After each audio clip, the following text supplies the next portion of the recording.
some mysterious tunnels that proved to be more than he bargained for. In the description of the upload, Chris writes, quote, "Today I explored a mysterious tunnel and saw something strange. I took on one of the most dangerous explorations that I've ever attempted. Over the course of one whole day, I traversed more than 10 miles and a confusing and seemingly endless tunnel system hidden deep within the forest. As I entered the portal, I noticed it was oddly quiet and I began to have a strange feeling I was being watched.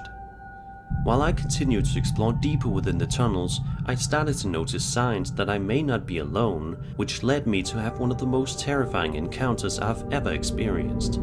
So with that context out of the way, let's get into it. At around the 18-minute mark, Chris is wandering around the tunnels when he suddenly pauses and looks to his right. What he sees next is absolutely pulse-pounding.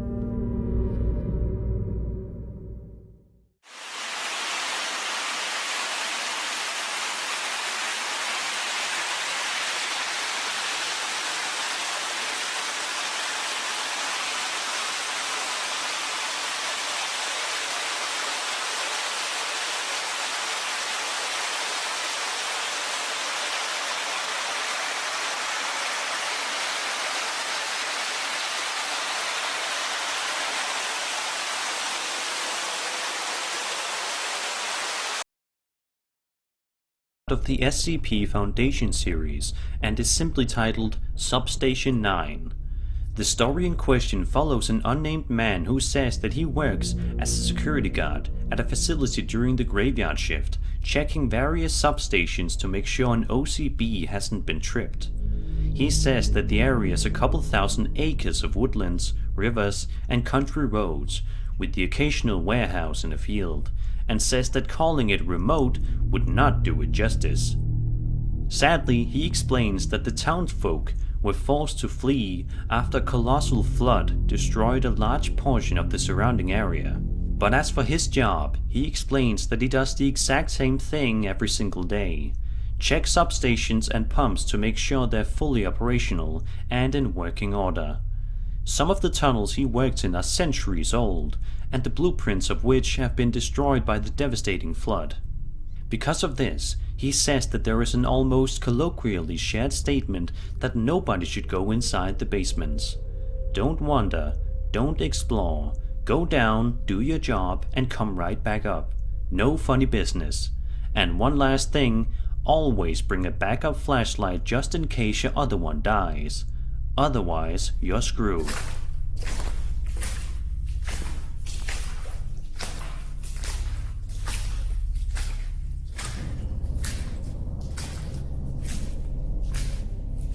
The farthest anybody has ever gone in the tunnel is 500 yards, and nobody has any clue as to what lurks even further down than that. It's a complete mystery. For the next little while in this post, the uploader explores the tunnel's conditions and what it's like to be down inside them, stating that all workers must enter with an O2 monitor because they are worried about small pockets of nitrogen that can be hard to detect with the human eye. He also says that a lot of the time, the tunnel often smells horrendous. As for the whole 2 flashlight thing, the uploader clarifies that once the battery dies on the other, if you don't have a backup, you'll be shrouded in endless miles of darkness with no phone reception. In other words, you may die down there. This is where things start to get interesting.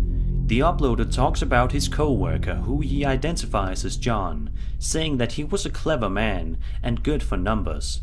John kept to himself a lot of the time and was a quiet person who didn't bother anyone.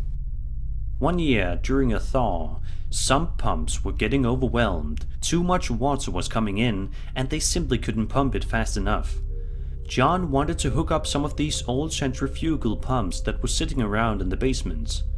Although it was a lot of work, John stuck to his plan, and hunted down every pump he could find, serviced them, hooked them up with hoses, and managed to keep the substations dry all the way into late spring. A few days after things got under control, the uploader did a swap and ended up coming in during a day shift. When he arrived at the trailer, John's truck and more importantly, John himself was gone. The latest entry in the job logbook mentioned heading out to check on a sump pump in one of the substations. So, without hesitation, he rallied up a bunch of fellow workers to go into the substations, but they were all baffled when they couldn't find a single trace of John whatsoever, no matter how hard they looked. At one point, the uploader even called the police, but they too couldn't find him. Fast forward 1 year later, another co-worker named Patrice took the uploader aside and showed him something that was found during one of her rounds. A flashlight with dead batteries, tape wrapped around it with John's initials written on it. He goes on to answer some more questions about what he does for work, but one thing truly struck a chord with readers. He says, Patrice said that on at least 3 separate occasions, she has heard something like muffled old-timey radio music playing from below. Months go by, and the uploader says that a co-worker named Ed has shockingly found John's phone. Going through his photos, all look normal and familiar, except for a few places the crew simply did not recognize. Bizarrely, John's phone was found in Substation 9, but the aforementioned logbook did not state that was the substation he was checking on that day.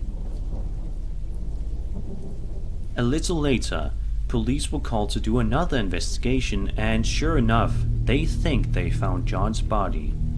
Here's where it gets really scary. The last post the uploader would ever add onto this story simply reads, "It wasn't John's body." And this is the final video attached to the story, where something truly creepy can be heard.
I hope you haven't been following this story at night, otherwise now you are almost certain. This building in front of him, which looks to be normal enough. Some of the lights are on, seemingly suggesting that people are still inside working. But as normal as this building may look, there's something genuinely eerie about it that the uploader is about to witness firsthand in just a moment, and will surely scare him for the rest of his life. Take a look. Alright, can you see this thing? Yeah, it's still there. Okay. What's happening with the lights? Because I'm looking the lights are hallway, and I can't see, I literally see nothing. The lights are off right now. Oh, it just moved. It just moved. No, it did not. It just moved. It just moved. I just heard a weird fucking noise. Please don't tell me that as you said that. Dude, it just moved. No. There is clearly something quite odd that appears in the office building window that the uploader is freaked out by, and understandably so. Take a look at the other videos to see what else was captured. Don't judge me. Security! I just want to talk. Security. I love this building. This building's so cool. Did you throw that? Throw what, dude? I just heard something. Something just threw across the room. What? Dude, something just... I'm outside the door. I don't have access to that unit. I don't even think I got it on video. My phone was just angled up, but something just got thrown at the window. Security. Please open the door. I know you're in there. Something just got thrown again. No way, dude. I'm out. I'll be down in a minute. Does anything look broken? Like glass? Security, I know you're in there. What was that? Yeah, what was that noise? Dude, that was just behind me. Was that like a fire alarm or something? No, dude, it was a squeak noise. Like something just moved behind me. What the dude? What do you make of these clips? Today's list comes from the popular Reddit thread Paranormal Reddit, where users can upload videos relating to the paranormal, usually looking for answers. User Lazy Ray Scallion published a video on the community where he explains that the footage is security camera footage of a conference room and that it was sent to him by a family member. The video is extremely short, clocking in at just 10 seconds in length, but 10 seconds is more than enough to send a shiver down your spine. Take a look and see if you could spot what is so creepy about this video.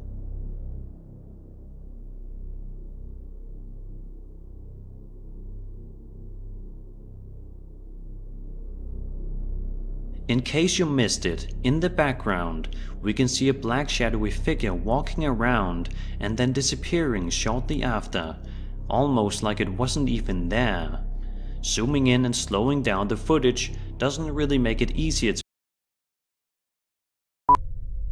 A bizarre humanoid type figure can be seen in the distance, causing many commenters to be confused and creeped out by the frightening discovery. There are even a few skeptics in the comments who are having a difficult time explaining the figure away at the end of the video. So what do you think this figure is in Throat Sing King's video? Do you think this is a humanoid entity? Is it just a person? Be sure to let me know your thoughts on this entity in the comment section down below.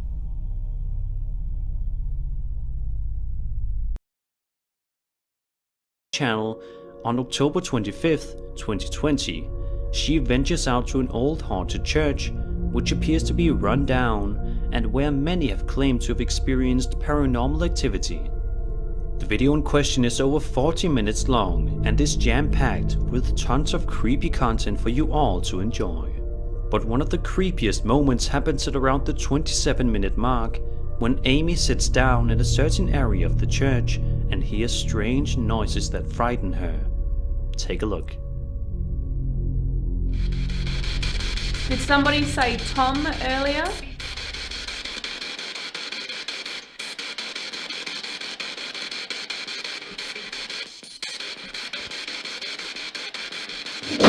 Oh shit. What was that? What just happened? Oh shit. What was that? Oh shit. What was that? Oh my god. What happened? Did the light just go The off? light just... something just fell. Turn it off. Is there somebody down there? Something balancing or something like that? What the heck? Something balancing or something like that? What the heck?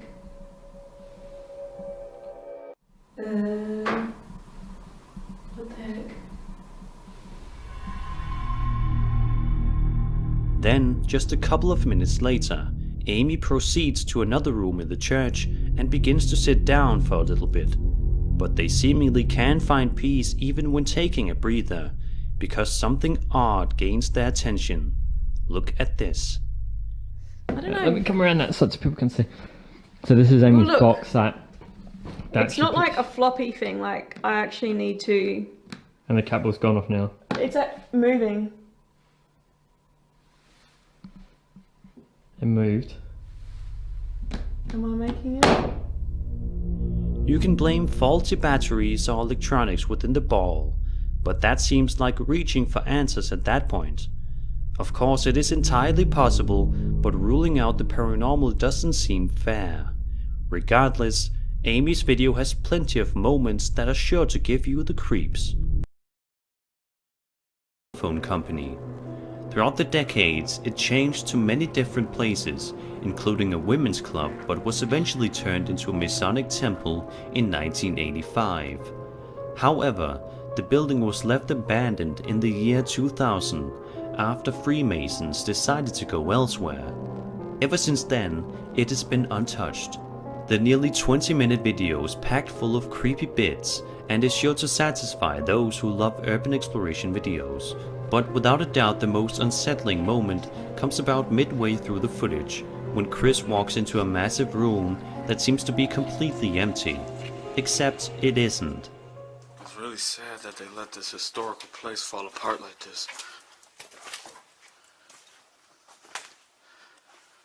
Damn, man, that's crazy.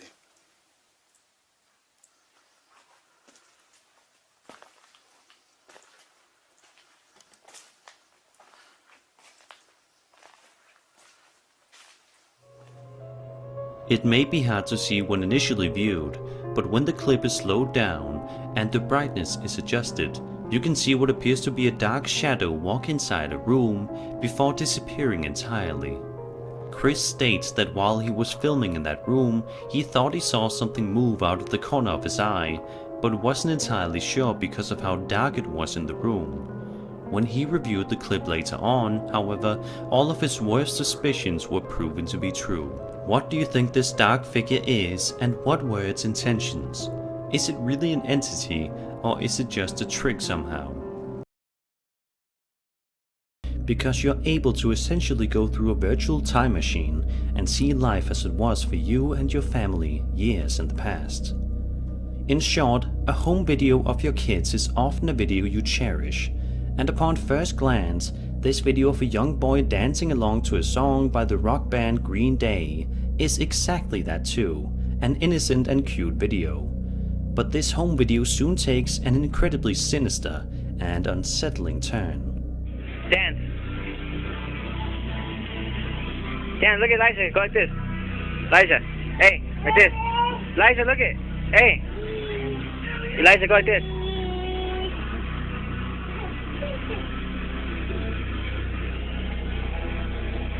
Were you dancing to some Green Day? Dance, go.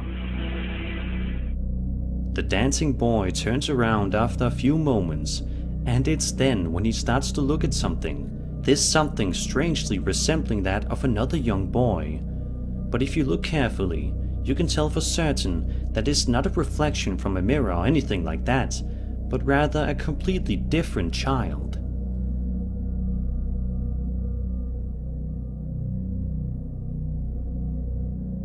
In my opinion, this is one of the most unexplainable and creepy pieces of paranormal footage out there because it begs the question, if this is not paranormal in nature, then what else could it possibly be? I don't think we will ever get the answer. But take a good look at the water machine, and you will see that something is very amiss here.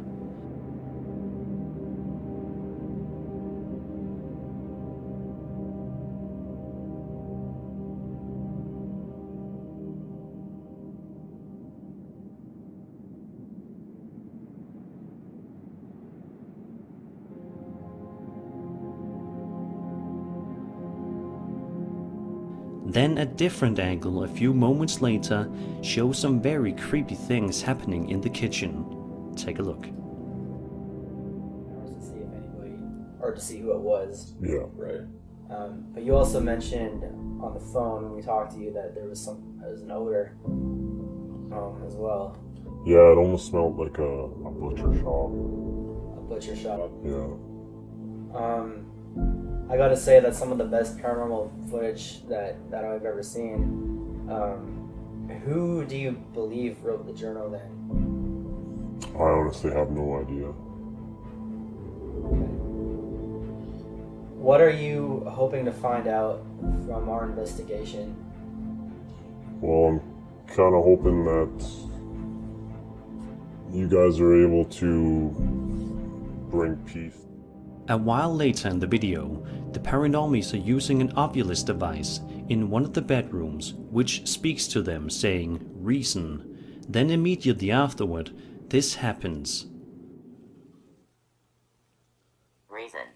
Reason? Did you have... What reason did you have? No way. Oh, holy shit. After this, they proceed to head outside to the exact spot where coordinates were given to them in a journal, fully expecting to find evidence, animal bones, or some sort of ritual, or maybe even a body. But while they are out there, they hear something truly terrifying, something that nobody would want to hear outside in a desolate area, much less at night. Watch and listen to this. Ow. What is that, firewood? Oh my god! In a separate part 2 video, we see more footage that was filmed from Richard in what appears to be a living room, and it doesn't take long at all for things to get a little unsettling. Look at what was captured.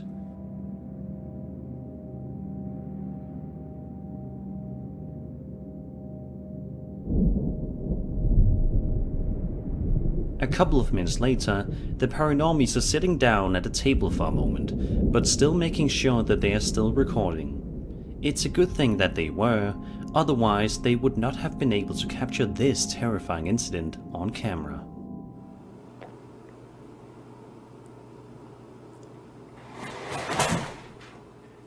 Okay. Oh, that freaked the shit out of me. What Yeah, is now it? it's level. Level? Now it's starting to say stuff. That's exactly what happened, like, in his video. At the 12-minute mark in the investigation, they are finally trying to make communication with any potential spirits in the area, when the man behind the camera urges any potential spirits in the room to let us know you're here. Judging by what happens next, I think this spirit heard him. Let us know you're here. Thank you. Oh, my hands are shaking.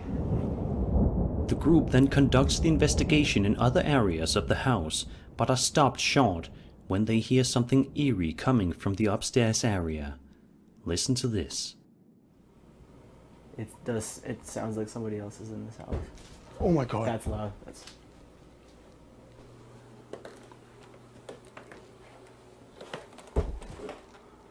Where is that coming from? It sounds like it's coming from behind me. Like up here. Some people wouldn't dare go upstairs after hearing a sound like that coming from the area, but the paranormies are determined to get to the bottom of this and figure out what is in this house messing with them. One of the crew members walks downstairs for a moment, carrying his Oculus device, which says something very creepy. He then asks the spirit to scream for him, and while it doesn't obey that command, it does do something else rather remarkable that definitely gives them the proof they need that they are not alone in that house. Look at this.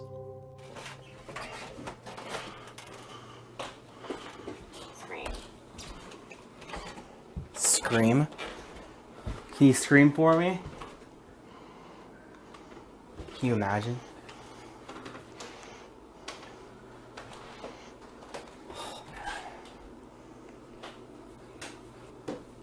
Whoa. Light just went on again. Oh my god. If this video is authentic and nothing about it was staged in any way, then I must say that the Paranormies video is definitely creepy and is amazing proof of the existence of the paranormal. The security cameras of a store near his house. His grandma used to own the building, so when the new owner saw the video, he immediately sent it to them. Evix also stated that it couldn't be outside lights, because there's no windows in the room.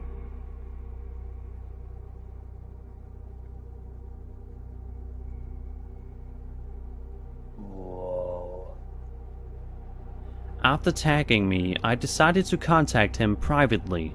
He gave me the following information, quote, "Also, the original owners kept their kids' toys in a storage area that used to exist under the stairs. And according to my grandma who bought it from the original owners, they sold it because their child passed away and they wanted a fresh start.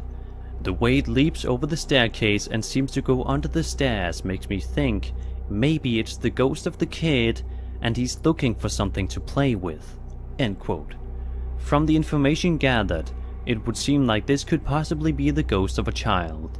It's certainly a compelling piece of footage, and going by the replies to this tweet, it would seem that many others believe this to be a real ghost.